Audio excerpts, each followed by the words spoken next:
Keturių taškų siūbavimas yra pratimas skirtas atpalaiduoti sėdmens, dubens ir apatinės juosmeninės dalies raumenis.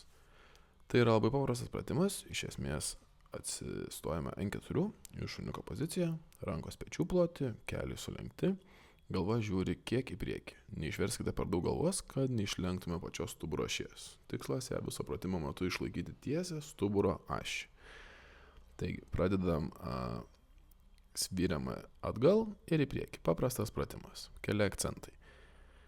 Permetant svorį atgal, svarbus tikslas yra kiek išeinant daugiau svorio, permesti ant sėdmenų ir išriesti patį dubenį taip, kad jisai truputėlį pasvirtų.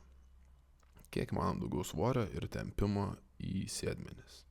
Tuo tarpu sveriantis į priekį, labai svarbus akcentas, kad turime išlaikyti taisyklingą stuburo ašį ir išlaikant stuburą vienoje padėtyje, galutinėje pozoje stipriai sutraukti sėdmenų raumenis. Tai būtent ir atpalaiduos apatinės juosmeninės dalies raumenis, taip sumažindami skausmą. Na ir kartojame. Atgal kiek išeina daugiau svorio, į priekį ištiesus pilnai stuburą, įtraukiame sėdmenis ir kartojame pratimą.